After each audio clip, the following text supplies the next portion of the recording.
नमस्कार, TNV academy पर आप सभी का स्वागत है और मैं हूं आपके साथ आकांक्षा मिश्रा। मान लीजिए आपने एक ऑनलाइन खाना ऑर्डर किया। खाना तो टाइम से आ गया लेकिन गर्म नहीं था। आप ऐप पर जाते हैं, 3 स्टार देते हैं और लिखते हैं कि पिज्ज़ा ठंडा था। अब सोचिए कंपनी क्या करती है। इसमें कई सारे ऑप्शंस हैं। ऑप्शन ए, कंपनी कहती है कि हम माफ़ी चाहते हैं, अगली बार ध्यान रखेंगे। ऑप्शन बी, कंपनी कहती है आपके 30 रुपए के कूपन क्रेडिट कर दिए गए हैं। ऑप्शन सी, कंपनी कोई भी जवाब नहीं देती। अब आप खुद तय कीजिए आप अगली बार किससे ऑर्डर करेंगे। ये एक छोटा उदाहरण है लेकिन यही कस्टमर फीडबैक की असली ताकत है। जब ग्राहक कुछ कहता है वो सिर्फ राय नहीं दे रहा, वो आपके सिस्टम की क्वालिटी को माप रहा है। और यही बात ISO 9001 में सबसे पहले समझाई जाती है। ग्राहक की राय क्यों बन चुकी है बिजनेस की जान। आज के जमाने में ग्राहक सिर्फ पैसा देने वाला व्यक्ति नहीं है, वो आपके ब्रांड का प्रमोटर भी बन सकता है और डिस्ट्रॉयर भी। अगर वो संतुष्ट है तो वो 2 और लोगों को आपके बारे में जरूर बताएगा, लेकिन अगर वो नाखुश है तो 20 लोगों को बताएगा कि आपसे दूरी बनाए रखें। Social media, Google reviews, WhatsApp forward, LinkedIn testimonials, ग्राहक की राय आज तेजी से फैलती है। ऐसे में अगर आपकी कंपनी ISO 9001 जैसे स्टैंडर्ड को अपनाकर कस्टमर सेटिस्फैक्शन पर फोकस नहीं कर रही है तो आप धीरे धीरे बाजार से बाहर होते जाएंगे। ISO 9001 इसीलिए कहता है customer focus is the foundation of quality management system. ISO 9001 में कस्टमर फीडबैक की भूमिका। अब आइए ISO 9001 के पॉइंट पर जाते हैं। Clause 9.1.2 customer satisfaction. ये कहता है कि आपको ग्राहक की राय को व्यक्तिगत तरीके से लेना, मापना और मॉनिटर करना है। यानी आपको समझना होगा कि ग्राहक आपकी सर्विस या प्रोडक्ट से खुश है या नहीं।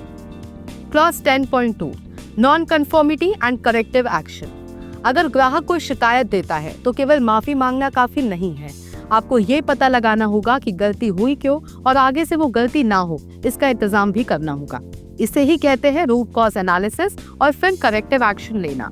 ये दोनों क्लॉज मिलकर हमें बताते हैं कि कस्टमर फीडबैक लेना, उसे समझना, उस पर एक्शन लेना, ये सब ISO 9001 का एक जरूरी हिस्सा है। अब एक सिंपल लेकिन दमदार उदाहरण के साथ आपको समझाते हैं। मान लीजिए आप एक पानी पूरी वाला स्टॉल चला रहे हैं। एक ग्राहक कहता है पानी में खट्टापन नहीं है। अब 2 तरह की प्रतिक्रियाएं हो सकती हैं। एक पॉजिटिव रिएक्शन, जैसे कि अरे सर ये बहुत अच्छा पॉइंट बताया आपने, अगली पूरी में एक्स्ट्रा इमली डालता हूँ, और आप अपने रेसिपी को थोड़ा सा एडजस्ट कर देते हैं।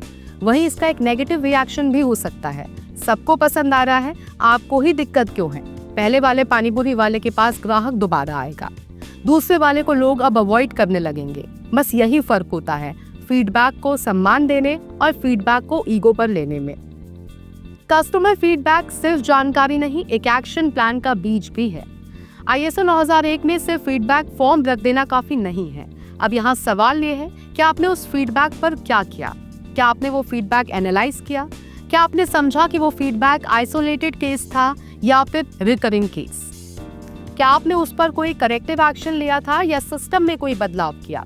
अगर आपने सिर्फ राय ली और ड्रॉर में फेंक दी तो वो ISO प्रोसेस नहीं है।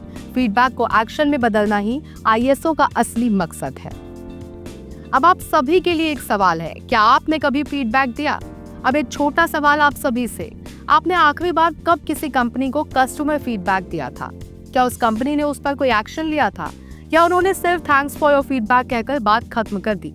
नीचे कमेंट में जरूर बताइए। और अगर आपने खुद ISO सिस्टम में फीडबैक लेने की कोई शानदार या मजेदार टेक्निक बनाई हो तो वो भी जरूर शेयर कीजिएगा।